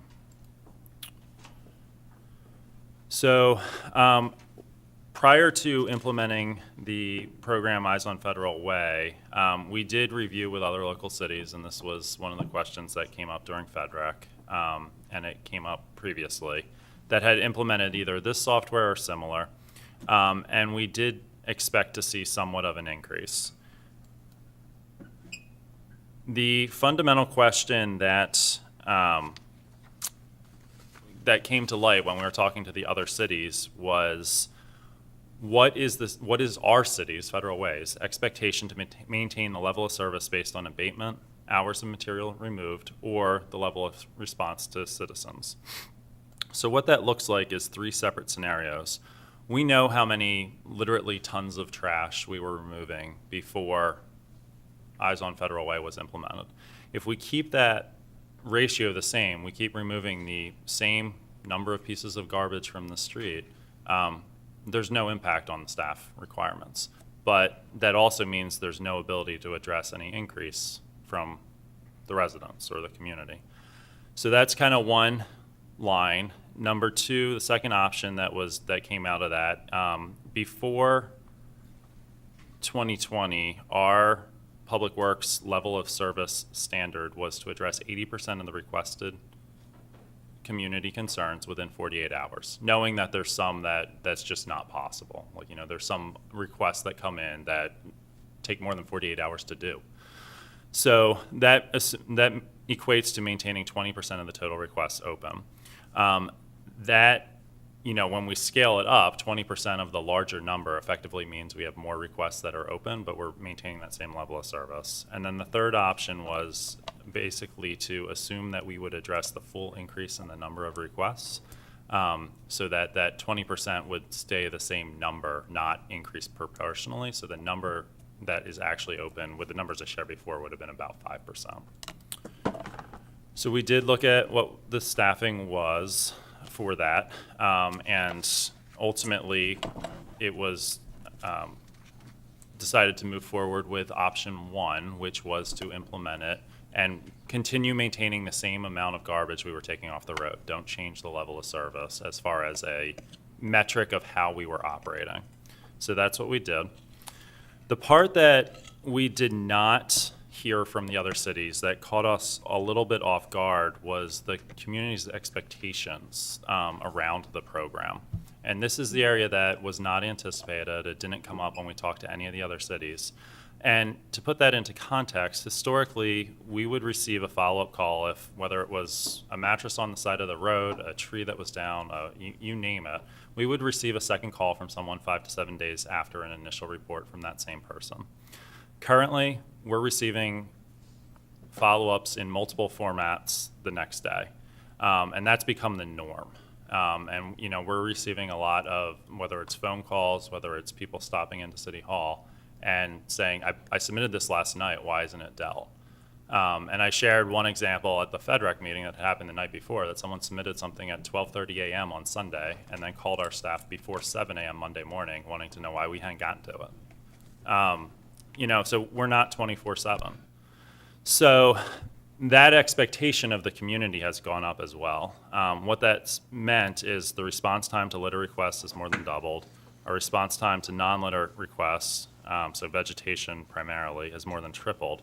And to try and triage it a little bit, we're diverting staff from some of the maintenance work. So the impacts that we're not completing or they're significantly delayed include tasks like repairing potholes, addressing sidewalks, trimming vegetation within the right-of-way, preventative maintenance, and other city beautification projects that we're tasked with doing. So as we continue to work through increasing efficiencies, we're trying to find proactive solutions throughout this. So the first policy question before you tonight is, should City Council authorize staff to purchase a litter vacuum for a price not to exceed $90,000 using unallocated Public Works Surface Water Management Operations budget? So what that effectively is it's leftover money from 2020 that was not spent. So what a litter vacuum is it's a low-speed, road legal, does have a license plate on it, vehicle, designed to pick up discarded litter. It will not pick up a mattress or a sofa, but it will pick up, you know, anything that you can pick up basically with a litter grabber. They are being used locally, and they are available on state contract. So, you know, effectively, we're giving staff a tool that lets them drive while they're doing this work. So they can, you know, obviously you can't pick up a soda bottle at 25 miles an hour, but you're not getting out of the truck at every soda bottle either. So we can cover a lot more ground. One other example where there's a lot of shared use with all of our equipment, you know, citywide, is the Parks Department can also completely use this. It requires a couple hours of training, but by all means, we will get their staff through that training as well. So whether it's after events like Red, White, and Blues or movie night in the park, where it involves a lot of staff going out and spending hours picking up trash, it's still going to involve staff being out there, but you know, this will certainly speed up that as well. And as I mentioned, it is available through state contract. So these are the two options: are to authorize staff to purchase it and not, or do not and provide direction. The mayor's recommendation was option one. The FedRec recommendation was also option one. And with that, I'm happy to answer any questions on this, and then we can move to the second agenda item. Council President Honda? Thank you. I didn't ask this at FedRec, but would the driver of the litter van need a special certification to drive? No. Okay. Councilmember Sepidawson? Thank you. So with the expectation increasing from the public, is there some kind of a disclaimer that could be on the website or Eyes on Federal Way where So we indicate the hours, business hours? So it does not indicate the hours, but anytime anyone submits a request, it does generate an automatic response back to them with effectively that, you know, we've received your request, we're acknowledging it, and we will get to it as soon as possible. It's worded nicer than that, but that's the gist of it. So they are receiving a tactile response.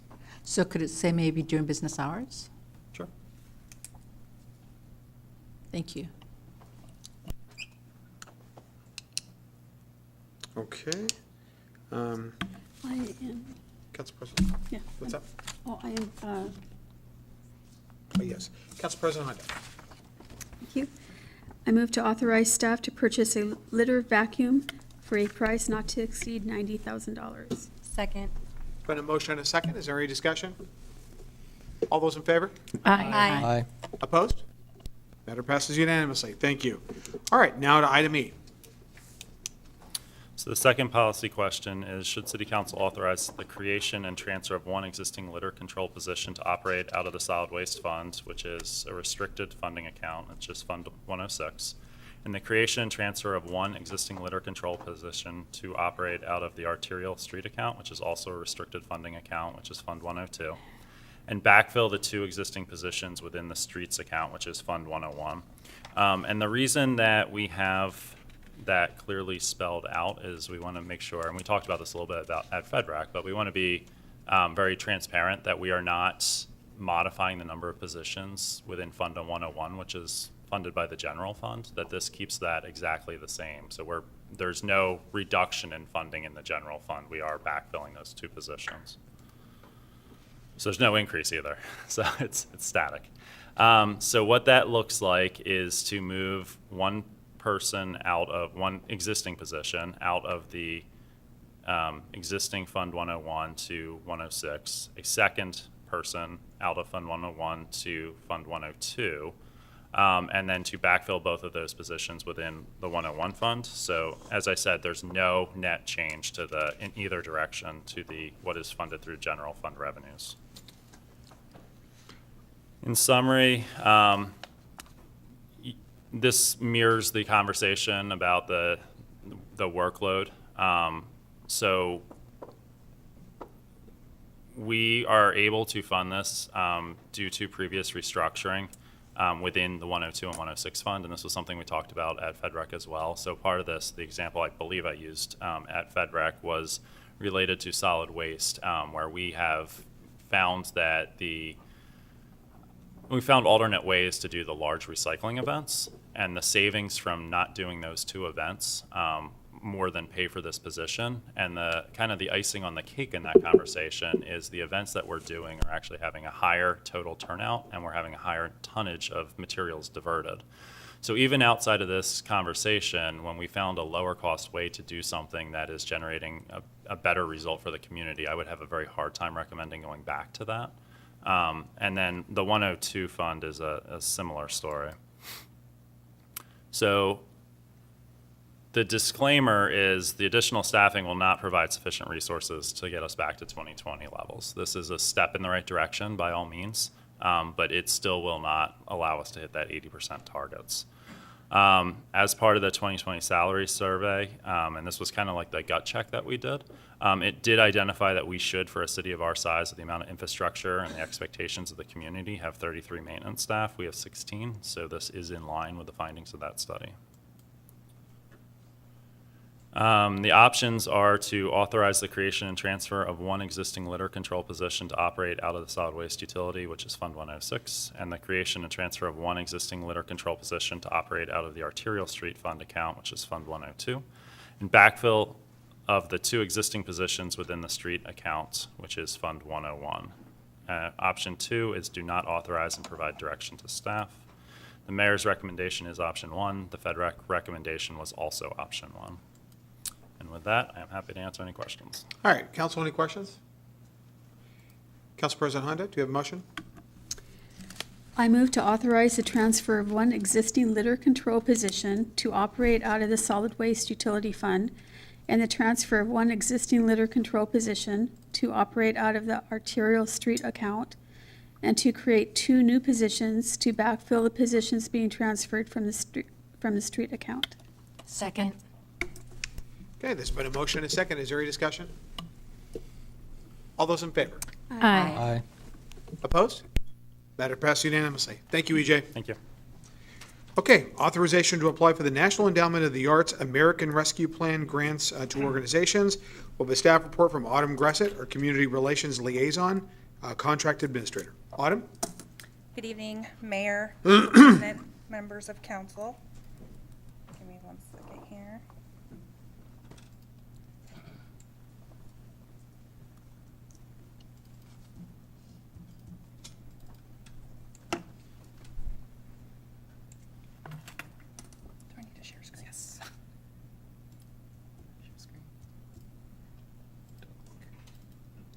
There we go.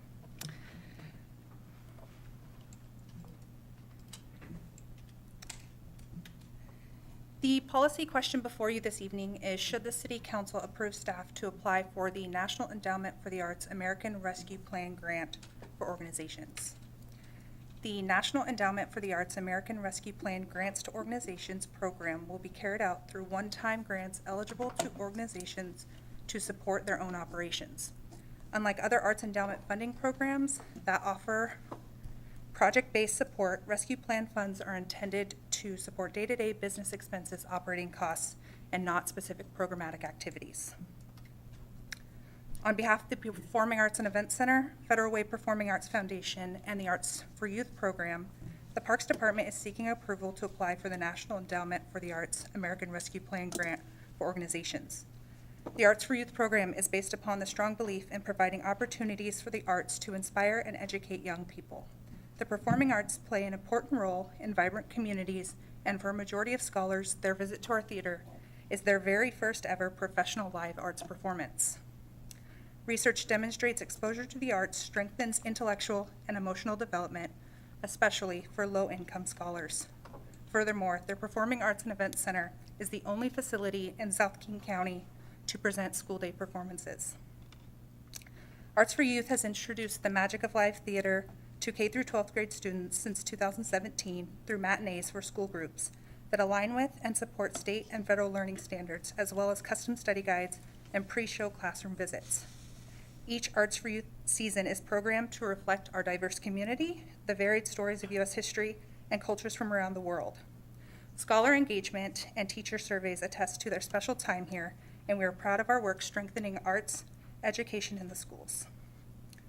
The revenue to the city for the National Endowment for the Arts American Rescue Plan grant for organizations, if awarded, is estimated to be $150,000 and will be credited to the Performing Arts and Events Center 2023 or 2022-2023 Arts for Youth budget.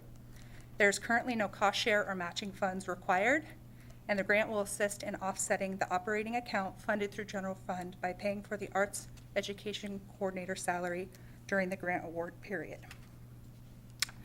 Reasoning for the city to apply for this grant on behalf of the Arts for Youth program are our public-private partnership with Spectra Venue Management, new market tax credit commitments, and overall support of the Arts for Youth program. On this slide, you'll see our current proposed budget for the grant, $35,000 set aside for salary support and fringe benefits, $105,000 set aside for artist fees and stipends to bring in programming, and then $10,000 set aside for marketing promotion, which is essentially outreach to the schools and the teachers. Grant impact from this funding will directly increase support to Federal Way Public Schools, as well as allow Arts for Youth to grow their scholar attendance from approximately 2,900, which was our 2019-2020 attendance, to just over 16,000 for the 2022-2023 season.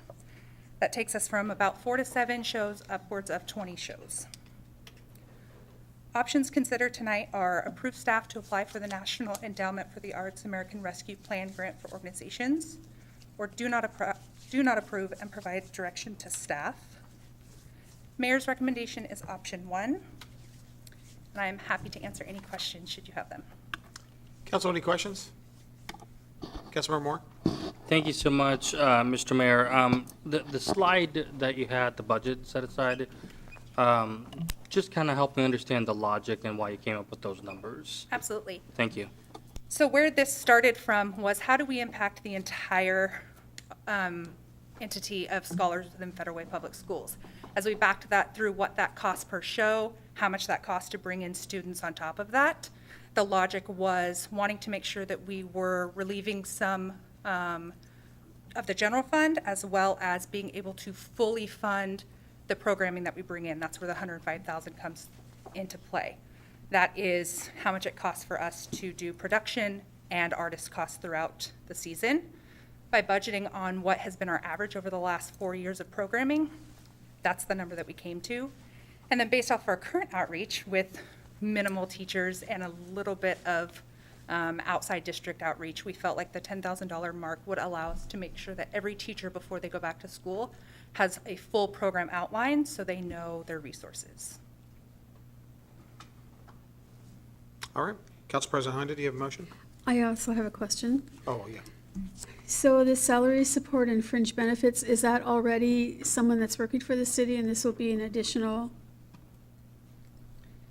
It job is for them? somebody that is currently, yes, working under the Spectra Venue Management umbrella. So their salary is already budgeted into the 115 fund budget. Okay, thank you. So I do have a motion if you're ready. Okay. I move to authorize staff to apply for the grant as proposed. Second. And a motion and a second. Is there any discussion? All those in favor? Aye. Aye. Opposed? Matter passed unanimously. Great job, Autumn. Thank you. Item 7, ordinances. Second reading and enactment. Item A, Council Bill 810, sunset of hazard pay for grocery workers due to COVID-19 pandemic. Would the city clerk please read the ordinance title? Council Bill 810, sunset of hazard pay for grocery workers due to COVID-19 pandemic. An ordinance of the City of Federal Way, Washington, sunsetting uncodified ordinance number 21912 as amended by 21913 relating to hazard pay for grocery workers in response to the emergency situation created by COVID-19. All right. Council President Honda, do you have a motion? Yes, I move approval of the proposed ordinance. Is there a second? Second. Been a motion and a second. Is there any discussion? All those in favor? Aye. Aye. Opposed? Nay. All right. City clerk, would you please take roll? Councilmember Sefadossin? Aye. Councilmember Baruso? Aye. Councilmember Kraft? Aye. Councilmember Moore? Nay. Councilmember Kochmar? Aye. Council President Honda? Aye. Motion passes 5-1. All right. That concludes our normal business under council reports. Councilmember Sefadossin. I have no report for tonight. Thank you, Mayor. Thank you. Councilmember Baruso. Thank you, Mr. Mayor. I just want to, this is a public service announcement. So again, the masks are, in my line of business, asymptomatic patients are the people that really are carriers and can spread the Delta variant. So if you want to wear a mask, that'd be great, you know, because it's coming again. And those who are vaccinated in my job are still getting the Delta variant. And so it doesn't hit them as hard, but it's still, you get it and you spread it. Again, asymptomatic, no one with any type of symptoms can spread this, and they are the biggest carriers right now. So please be careful. I would be remiss to not mention August went by, the 6th and 9th, and what's going on in the world, that this never happens again. The bombings on Hiroshima and Nagasaki. So please remember those folks in your when you think about these things. I have people that I know that were there, were not there, but witnessed it. They're now younger or older now, and so we need to make sure that never happens again. And what's going on in the world today, please just kind of remember that. I want to comment on the, real quick, on the hazard pay.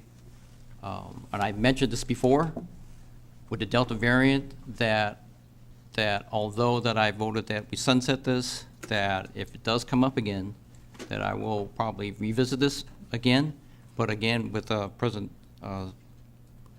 President Honda's wish too, that we maybe try to spread this out a little bit more too, so if that comes up. But it is still here, it is going around, so just please, everyone, just please be cautious. We don't bring it back to our families or our loved ones and things like that. Children right now are being hit with it, and that's what we need to make sure that, that's why be cognizant of that.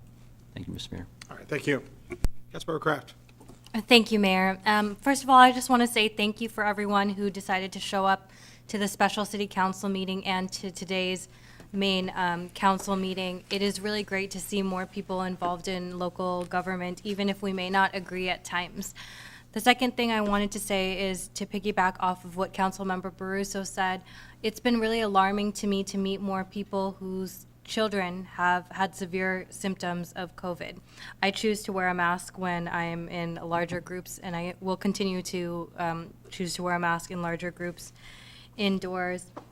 The last thing I want to say is I hear people's concerns about the crime increase. I regularly go to the King County Courthouse, as that is where my office is, and it was scary to hear that I guess it was 2 weeks ago now, there was an attempted rape in the King County Courthouse bathroom. That is scary, and it's real that there is crime. The increase is not only in Federal Way. And I'm saying that because when one person, or when a person supports maybe the housing first model, that doesn't mean that they're in support of increased crime or that they're not in support of law enforcement. And those are not one and the same. So even though I hear people's concern about the health through housing program at the extended stay, I also want to hear what the other options are, because what we've been doing hasn't been working in the past. So again, obviously our council emails are always open, so I would continue to welcome people to have their voices heard and reach out to any of us council members, even though we'll be obviously on break the rest of August. Thank you. All right, thank you. Councilmember Moore. Thank you so much, Mr. Mayor.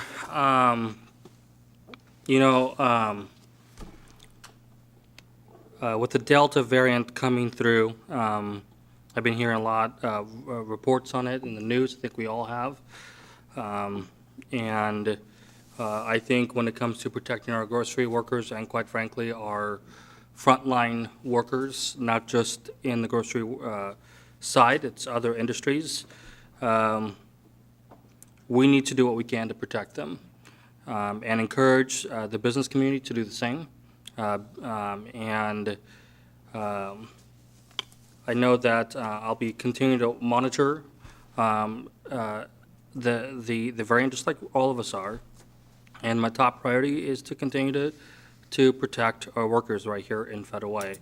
And so I look forward to working with my colleagues on discussing and working with our business community,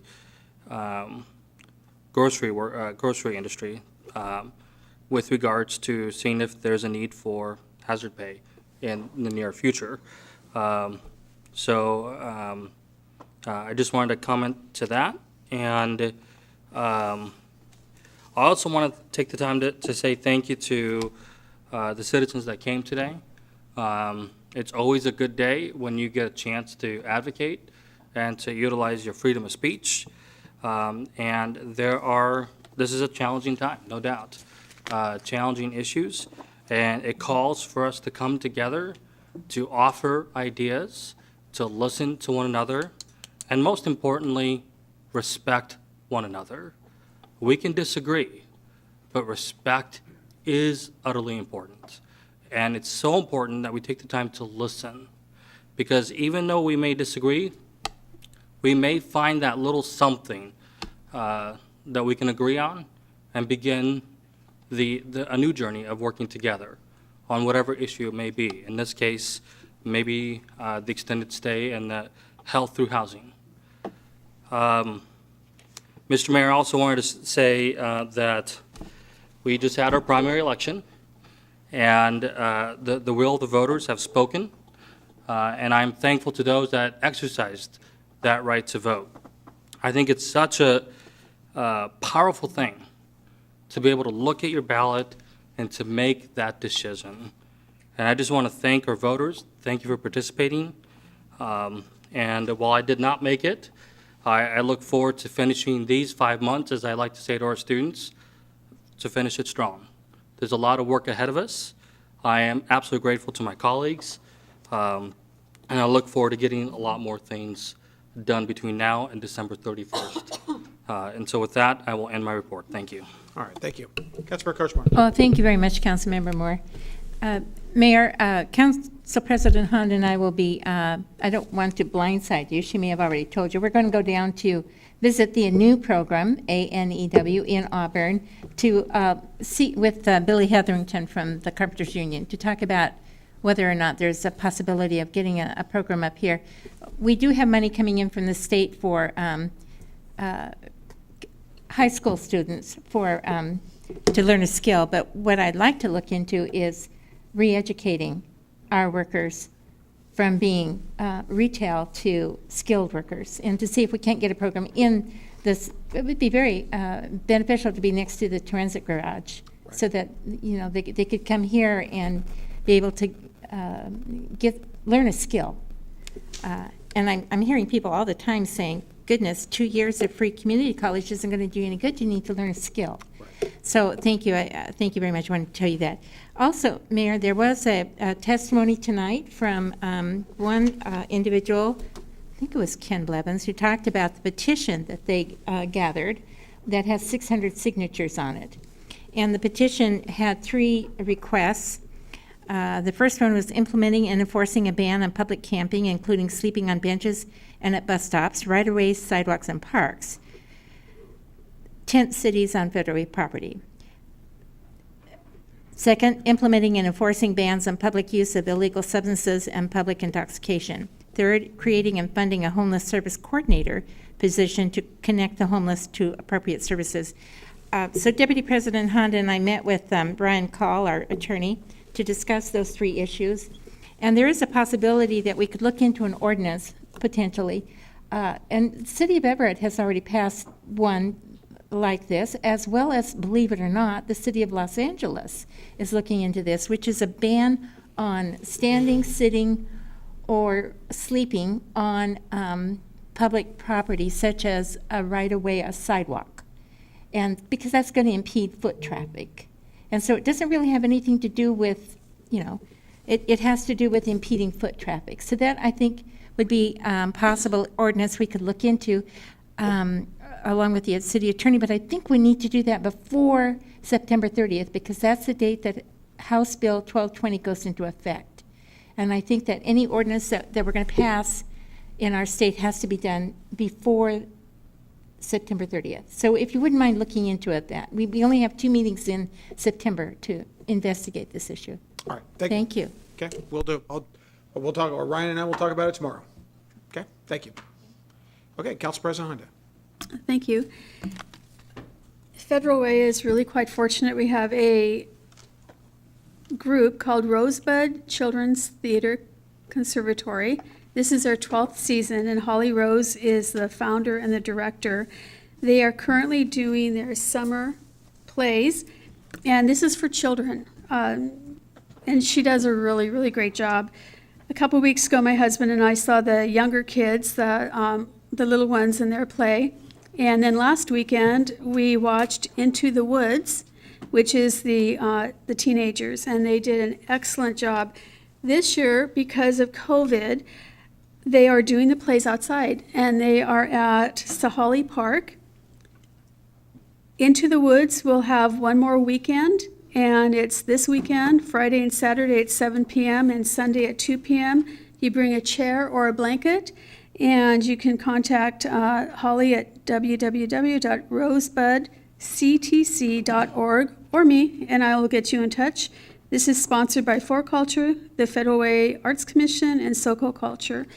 And I just have to say that the students did an amazing job. Holly always does an amazing job, and we are really fortunate that we have this program in Federal Way for our youth. On Saturday, August 14th, from 10 a.m. to 2 p.m., there's a repair cafe, shredding and electronics recycling over at the South King Tool Library. And once again, we're really lucky that we have the tool library. It took a number of years to get organized and built, but it's here, and we're one of the few cities that have a tool cafe. So they're doing a repair cafe, and if you've ever been there when they've done this before, they either you bring something in, it's not working, they'll try to fix it. They have experts who will do that free of charge. They'll sew. They have folks who have their sewing machines. They can fix your bikes, your electronics, your gardening tools, your lamps. I took a lamp in a couple years ago. It's an antique lamp I got about 25 years ago, and I've moved it to 3 houses, and it never worked. I couldn't plug it in, and my husband, as an engineer, never really wanted me to use it anyway because it was an antique. But I took it to the repair cafe, and they plugged it in, and it worked. I mean, they were amazing. I don't know how they did that because I had plugged it in at home before I left and it wasn't working, but they were able to fix it. Brought it home and dropped it. It was awful. It's really, really awful. I'm not happy about what happened there. But the document shredding will also be there, and the electronics recycling. They will take phones, laptops, printers, keyboards, DVD players, radios, cameras, gaming consoles, headphones, speakers, cords and cables, lamps, blenders, heaters, and fans. No oversized electronics, TVs, or computer monitors are accepted, and no commercial quantities. So we're really lucky that we have these guys in our community.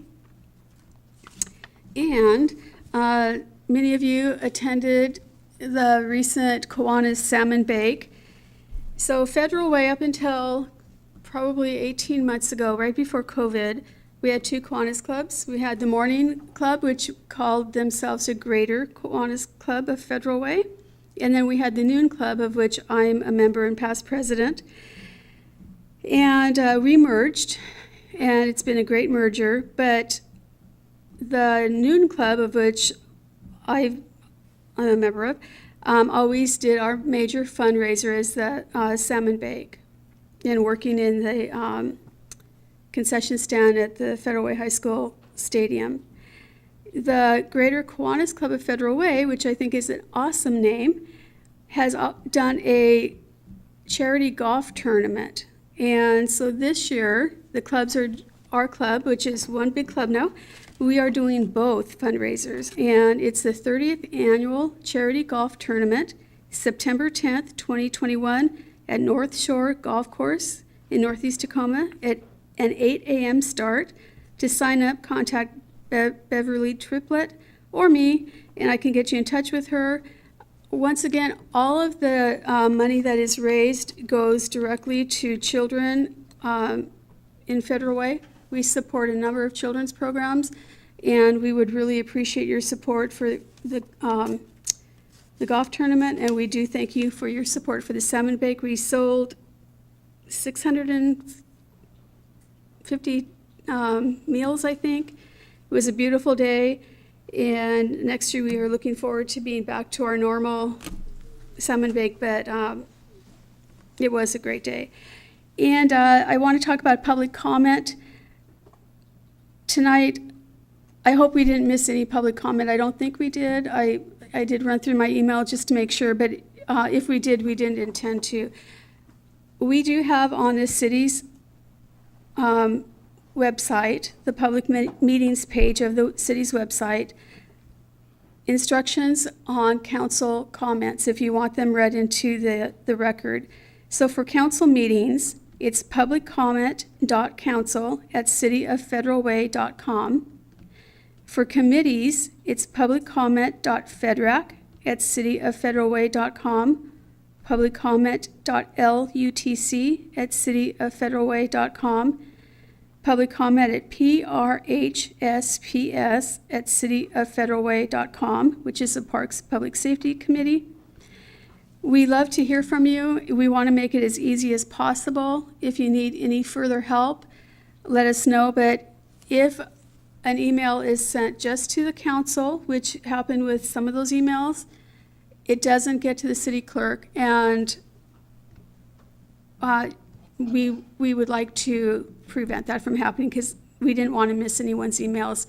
You take a lot of time and effort to send us an email. We want to respond to it. So if you have any questions, please let us know, and we'd be glad to help you. And I would like to say congratulations to Bob Darrigan at the talent show at the Federal Way Farmers Market on Saturday. He won, well, there was two winners, a little boy and Mr. Darrigan. He won for singing God Bless America. So, and he did an amazing job. That is what you sang, right? Yeah. I thought I remembered that. Anyway, thank you. As Councilmember Kraft said, we are on a break but for the rest of August, but we're never on a break as elected leaders, so please send us your comments, call us, let us know what's on your mind. We look forward to that. Thank you very much. All right, thank you very much. With that, we are adjourned. Thank you, everyone. Great meeting.